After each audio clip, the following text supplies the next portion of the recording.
राज्यकर्त्यांना बंदी करण्यात आली आहे आणि या ठिकाणी आपण गावकऱ्यांचं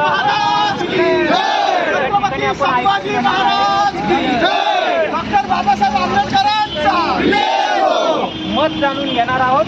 या ठिकाणी आपल्या सोबत गावची प्रतिष्ठित काही नागरिक आहेत, आपण त्यांच्यासोबतही बोलणार आहोत। काय सांगाल? या ठिकाणी पाटील जे आपल्याकरता लढा देत आहेत तर एक समाज म्हणून आपलं पहिलं कर्तव्य आहे। खरं तर आपण आपल्या घरामध्ये सुखाची भाकरी खातोय आणि पाटील आज त्या नको त्या गोष्टीसाठी पाटलांच्या पोटामध्ये अन्नाचा कण सुद्धा जात नाहीये। समाज म्हणून आपण सर्व या ठिकाणी जागा राहण्याची गरज आहे आणि आपण कुठल्याही म्हणजे बाकीच्या गोष्टींसाठी पुढाकार घेत नाही आहोत। आपण आपल्या हक्काचं जे आरक्षण आहे त्याच्याकरता हा लढा आहे। आम्हाला फक्त आमच्या मुलाबाळांच्या शिक्षणाकरता याच्याकरता आम्हाला जे आमच्या हक्काचं आहे ते आमच्या पदरात पडावं इतकीच सरकारकडनं अपेक्षा आहे। आणि संपूर्ण परिसरामधला वारकरी संपूर्ण परिसरामधले समाज मराठा समाज एकवटला आहे आणि वारकरी जो सर्वांना म्हणजे आपल्याला एकत्मता शिकवतो अशा वारकऱ्याला सुद्धा समाज म्हणून उभं राहायला लागतंय। हे सरकारने समजून घेण्याची अत्यंत गरज आहे आणि आता आमचा अंत न बघता लवकरात लवकर आम्हाला आरक्षण द्यावं ही मराठा समाजाच्या वतीने या ठिकाणी मी विनंती करतो। या ठिकाणी आपल्या सोबत आणखी काही प्रतिष्ठित नागरिक आहेत, आपण त्यांची प्रतिक्रिया जाणून मराठ्यांना आरक्षण मिळालं पाहिजे। तुम्ही काय सांगाल काका? मराठ्यांना आरक्षण मिळालं पाहिजे।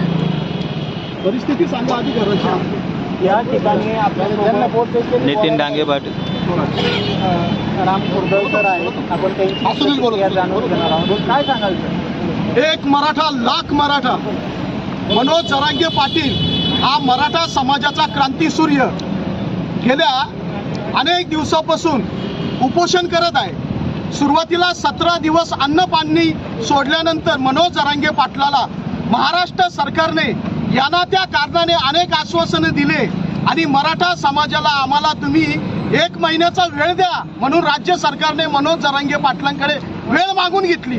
ही वेळ आपण नाही दिली, सरकारने मागून घेतली। आपण ती वेळ त्यांना दिली, वरून 10 दिवस दिले, 40 दिवस दिले या राज्य सरकारला, पण या राज्य सरकारने मराठा समाजाच्या वेदनेचा हुंकार ऐकला नाही आणि टाइमपास केला। एक समिती नेमली, त्या समितीला 10,000हून अधिक ओबीसी आणि कुणबी असल्याचे मराठा समाजाचे दाखले दिले। छत्रपती शिवाजी महाराजांचे मावळे आहोत आम्ही, सामाजिक एकात्मता जपतो। मराठा समाजातले नव्हे, आम्ही मराठा समाज गाव पातळीवर गाव खेड्यावर सर्व जाती धर्मांसोबत राहतो। आम्ही सगळ्यांचा बंधू भाव आहे, आमचं कोणाशी वैर नाहीये। मात्र हा मराठा समाज गेल्या 40-50 वर्षापासून आपल्या मुलांच्या शिक्षणासाठी आणि रोजगारासाठी आरक्षण मागतो। आम्हाला खुर्च्या नको। ज्यांनी मराठा समाजाच्या मतांवर खुर्च्या मिळवल्या त्यांनी स्वतः वतनदार होऊन बसले, त्यांनी पिढ्यानपिढी जात जगेल एवढी इस्टेट कमवली आणि मराठा समाज मातीत घातला। आज शेतकऱ्याच्या शेतीमालाला भाव नाही। आमचे मुलं 100हून अधिक मुलांनी आत्महत्या केली। गेल्या 3 दिवसामध्ये 7 मुलांनी आपला देह संपवला। कशासाठी? या महाराष्ट्रातले तरुण असेच मारायचे का? परंतु इथल्या एकाही मंत्र्याला, आमदाराला, खासदाराला, मुख्यमंत्र्यांना आणि आपल्या पंतप्रधानांना सुद्धा मराठा समाजाची कदर नसल्यामुळे आज आपण मराठा समाज आजही उद्विग्न आहे। गाव पातळीवरल्या मराठा समाजाने आता ठरवलंय, गावात, शहरात, वस्तीमध्ये सर्व आमदार, खासदार, मंत्री यांना आम्ही असहकार पुकारलाय। शेवटपर्यंत असहकार राहील, कारण आज नाही तर उद्या नाही, नाहीतर आमच्या पूर्णपणे मराठ्यांना पुसायलाच हे सगळे राजकारणी निघालेले। आमच्या मराठा समाजाचं एकच म्हणणं आहे की आमच्या येणाऱ्या पिढ्यांसाठी आम्हाला रोजगार आणि शिक्षणात आरक्षण पाहिजे। बाकी आमचं कुठल्याही जाती धर्माशी वैर नाही, कारण आम्ही गावामध्ये सामाजिक एकतेने राहतो। मात्र सगळ्या समाजाने आपल्याला पाठिंबा दिलाय। मुस्लिम समाजाने पाठिंबा दिलाय, दलित बंधूंनी पाठिंबा दिलाय, धनगरांनी दिला, भिल्ल समाजाने दिला, वडार समाजाने, सगळ्यांनी दिलेला आहे। हे सगळे आपले भाऊ आहे। आपल्यात भेद कोण करतं? हे नेते समाजाची वेगवेगळी, ओबीसी बांधव सुद्धा आपले भाऊ आहे। मात्र मराठा समाजाची ही वेदना या मुख्यमंत्र्यांना कळाली पाहिजे, या पुढाऱ्यांना कळाली पाहिजे। आमचं एक आव्हान आहे, आमच्या गावात येऊ नका। तुम्हाला जायचं तर तुमच्या गॉडफादरकडे जा। तुम्ही विधिमंडळाचं संसदेचं अधिवेशन घ्या, आम्हाला मराठा समाजाला जर तुम्ही आरक्षण देण्यात कसूर करत असाल तर तुम्हाला सोपं जाणार नाही. आज जरांगे पाटील अन्न पाणी सोडून 4 दिवसापासून आज त्यांची आज घसाय बसलेला आहे. आज त्यांना बोलता येत नाही. जरीर सिंग झालं, मराठा समाजाचा हा क्रांती सूर्य, याच्या जीवाला जर काही कमी जास्त झालं तर मराठा समाज आज तुमची अंत्ययात्रा काढल्याशिवाय राहणार नाही, हे लक्षात ठेवा. आरक्षण हे खूप महत्वाचं आहे शिक्षणासाठी, हे कळायला पाहिजे, मिळालं पाहिजे. हे मिळालं पाहिजे. म्हणून आम्ही ऍडमिशन केलं ते सांगा ना. एक पॉईंटनं मराठी मुलांचं नुकसान होऊ राहिलंय. त्याच्यासाठी आम्हाला आरक्षण पाहिजे म्हणजे पाहिजे. अनुभव सांग ना.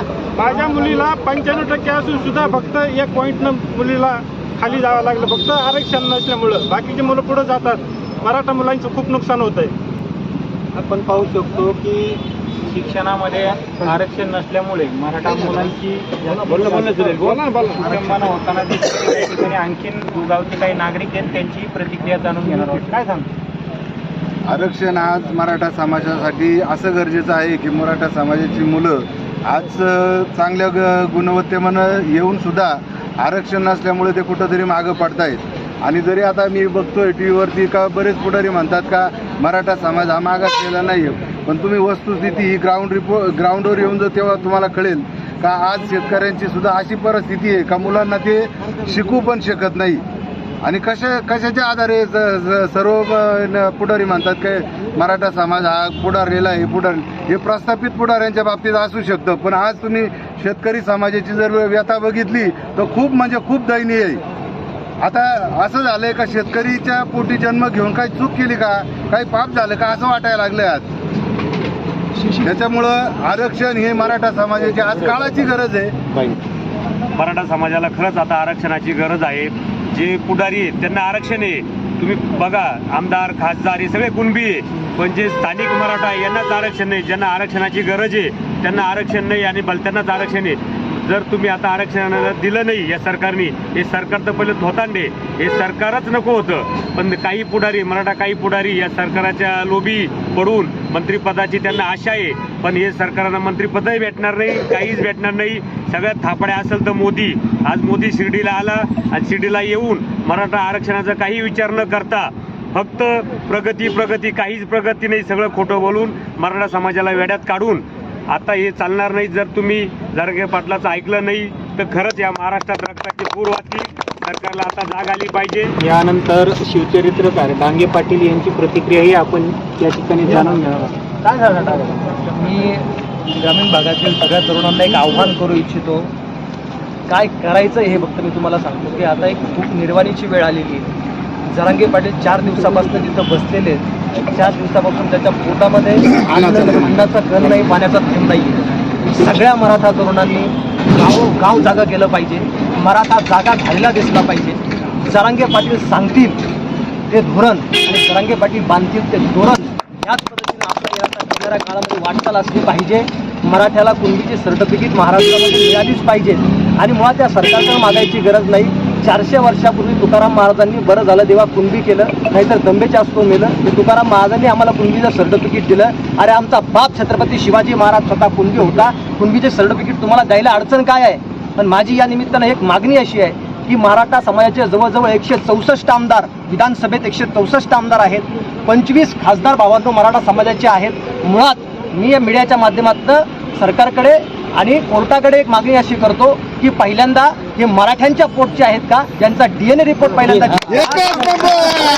म्हणजे हे आपले नाहीत, हे आपले दिसतात पण आपले नसतात, हे मराठ्यांच्या पोरांनी लक्षात घेतलं पाहिजे. यांच्या पालख्या वाहिन्याचं काम पहिल्यांदा बंद करा. यांचे मान सन्मान पहिल्यांदा बंद करा. अरे एका मराठ्यानं ठरवलं तर येणाऱ्या निवडणुकांमध्ये हे 165 तुम्ही घरी बसवू शकता. मी तुम्हाला सांगतो, तुमच्या गावातला असलेला गरीब तरुण, अल्पभूधारक तरुण, उच्च शिक्षित तरुण, त्याला तळमळ आहे समाजाकरता काहीतरी केलं पाहिजे. असे तरुण जोपर्यंत तुम्ही विधानसभेत आणि लोकसभेत पाठवणार नाहीत तोपर्यंत तुमचं कल्याण घडणार नाहीये. समाजानं पहिल्यांदा एक काम करणं गरजेचं आहे की समाजामध्ये असणारे हे सगळे मराठा आमदार पहिल्यांदा समाजातला तुम्ही बेदखल करा. तो क्रांतीचा दिवस या महाराष्ट्रामध्ये असू शकतो. आणि एकच नेता मराठ्यांचा आज आहे. नेता आम्हाला दुसरा नको. एक शिवाजी होता 350 वर्षापूर्वी, सह्याद्री गाजवत होता. एक मनोज जरांगे पाटील त्या भूमीमध्ये जन्माला आलाय, गोदावरीच्या खोऱ्यामध्ये सगळी गोदावरी गाजवतोय. तो आमचा छत्रपती शिवाजी, आजच्या काळातला शिवाजी आहे मनोज जरांगे पाटील. तुम्ही ओळखायला हे शिका. जरंगे पहिल्यांदा साहेब आगे बढ़ो, जरंगे साहेब आगे बढ़ो. या मराठा आमदारांचे संबंध आपल्याशी नाहीत, त्यांचे संबंध त्यांच्याशी आहेत. आपण विधानसभेमध्ये आमदाराला का पाठवतो? शेतकऱ्याचे प्रश्न सोडवण्यासाठी पाठवतो, कष्टकऱ्याचे श्रमकऱ्याचे प्रश्न सोडवण्यासाठी पाठवतो. हा आमदार इथून जातो, तिथे गेल्यानंतर माझ्या संस्था कशा टिकतील याच्या विचारात तो आहे. जरांगे पाटील का फसत नाहीत? जरांगे पाटील का शरण जात नाहीत? महाराष्ट्राचे सगळे मराठा नेते हे प्रचंड भ्रष्टाचारी आहेत. मराठा समाजाचं रक्त पिळून स्वतःचं तख्त निर्माण करणारे हे मराठा नेते येणाऱ्या कालावधी माझ्या गोरगरीब मराठा तुमचा तख्त खेचल्याशिवाय राहणार नाही, हा देखील इशारा या निमित्ताने मी देऊ इच्छितो. आणि यांची तख्त तुम्हाला खेचावे लागतील. हे दादा, आप्पा, अण्णा, भाऊ हे जे तुम्ही तयार केलेले आहेत हे पहिल्यांदा बंद करा. आपलं रक्त पिऊन त्यांना दरवेळेला तुम्ही मतदान करता, त्यांना ताकद देता, त्यांना पायघड्या घालता, हे पहिल्यांदा नाकारण्याचं काम मराठा समाजानं केलं पाहिजे. तोपर्यंत तुमचा उद्धार होऊ शकत नाही. आधुनिक काळातला 21व्या शतकातला शिवाजी ओळखा, तो आहे मनोज जरांगे पाटील. जोपर्यंत मनोज जरांगे पाटला मागे आपण उभं राहणार नाही ताकदीनं, तोपर्यंत आरक्षणाचा लढा आपण जिंकू शकणार नाहीये. महाराष्ट्रामध्ये गावाची गावं बंद होत आहेत. आमदार असे प्रयत्न करतायत की माझा एक मित्र आहे, माझा भाऊ आहे, त्याला दुखतंय, त्याला भेटायला मी जातोय. मुळात आमदाराला खासदाराला आपण लोकसभेत का पाठवतो? विधानसभेत का पाठवतो? मराठा आरक्षणाच्या प्रश्नावरती चर्चा करण्यासाठी पाठवतो. पण तो आपल्या आरक्षणावरती कधीही बोलत नाही. तुम्ही तुमच्या मतदारसंघातील, महाराष्ट्रातील प्रत्येक मतदारसंघातील मराठानं आपल्या आमदाराकडे जावं आणि 60 वर्षामध्ये तू आमच्या मराठा आरक्षणासाठी काय प्रयत्न केलेस हे लेखी स्वरूपात त्यांना घेतलं पाहिजे. यांना घाबरण्याची कुठल्याही प्रकारची गरज नाही. मित्रांनो, आत्महत्या तर करू नकाच. महाराष्ट्रामध्ये आता एक पोरगा वर्ण त्या टाकीवरनं पडून आत्महत्या करतोय. अरे एक मराठा मेला तर लाखाचं बळ कमी होत आहे. आज एक संकल्प करा की मला महाराष्ट्रामध्ये कुठलाही माझा मराठा भाऊ आत्महत्या करणार नाही. प्रसंग जर पडलाच तर मतदारसंघातील आमदाराला भेटा, डोळ्यात डोळे घालून त्याला बोला आणि आरक्षण दे म्हणा. ही हिंमत दाखवण्याची तयारी ठेवा. मरणारी जात आपली नाहीये, इतिहास निर्माण करण्यासाठी मारणारी जात आपली आहे. तो बनण्याचा प्रयत्न करा. जीवावर आलंय, मरता का? हा मरणारा मराठा आहे का? अरे हा मारणारा आणि इतिहास घडवणारा मराठा आहे. संघर्ष निर्माण करून, संघर्ष करून इतिहास घडवणारा हा मराठा आहे. कुठंतरी आता पेटून उठा. ही शेवटची संधी आहे. मराठ्यांनी ही संधी गमावली तर येणाऱ्या 100 वर्षामध्ये मराठ्यांची पोरं गुलाम होणार आहेत. दुसऱ्या तिसऱ्या कोणाची गुलाम नसतील, ती आमदार खासदारांची गुलाम असणार आहेत. त्याचा बापही मोठा, त्याचा पोरगाही मोठा आणि त्याचा पोरगा जो आहे, नातू जो आहे, तो युवा कार्यकर्ता म्हणून पुढे येतोय. का गोरगरीब मराठ्यांची पोरं? अरे आपल्या या अधपतनाला, आपल्या या बरबादीला आपण सुद्धा कुठंतरी जबाबदार आहोत. कुठंतरी नाकारण्याची भूमिका घ्या. साहेब मोठा म्हणता म्हणता आपल्या पोरांना जर शाळेत जायचं ठरलं, जर मोठं शिक्षण घ्यायचं ठरलं तर लाखोचं डोनेशन द्यावं लागतं. आणि आता झेंडू विकत होता शेतकरी आमचा, सण झाला दसऱ्याला. ज्या दिवशी झेंडू विकायचा रामजी, त्या दिवशी भाव पाडला गेला. झेंडूची फुलं उधळली जातात शेतकऱ्यानं. इतकी भयानक परिस्थिती या महाराष्ट्रामध्ये असताना अरे एका तासामध्ये तू मुख्यमंत्री होऊ शकतो. एका तासामध्ये 370 तुम्ही हटवू शकता. एका तासामध्ये स्वतःचा पीएफ वाढवून घेऊ शकता. तर एका तासामध्ये माझ्या मराठा समाजाला तुम्ही आरक्षण का देऊ शकत नाही? हा सगळ्यात मोठा प्रश्न आहे. कारण तुम्हाला फक्त तुमच्या तुंबड्या भरायच्या आहेत आणि त्या तुंबड्या भरण्यासाठीच तुम्ही जगत आहात. तुम्हाला मराठा समाजाची कुठलाही देणं घेणं राहिलेलं नाहीये. मनोज जरांगे पाटील हाच आपला योद्धा आहे. समाजानं भरकटून जाऊ नये. एक दिलानं, एक ताकदीनं हा आरक्षणाचा लढा आपल्याला कुठल्याही पातळीवर यशस्वी करावाच लागेल. 350 वर्षानंतर हा मराठा समाज एकत्र आलाय. आता मराठा समाज हे आरक्षण घेतल्याशिवाय स्वस्थ बसणार नाही. हे महाराष्ट्रातल्या राज्य सरकारला, अरे त्या नगरमध्ये मोदी येऊन गेले. मोदींच्या सभेला माणसं होती 8,000 आणि पोलीस होती 15,000. माझ्या मराठ्यानं ताकद दाखवली. येणाऱ्या कालावधीमध्ये मोदी येतील तर मोदींच्या समोर फक्त मोदीच बोलतील आणि फडणवीस त्यांचं भाषण ऐकतील. अशी परिस्थिती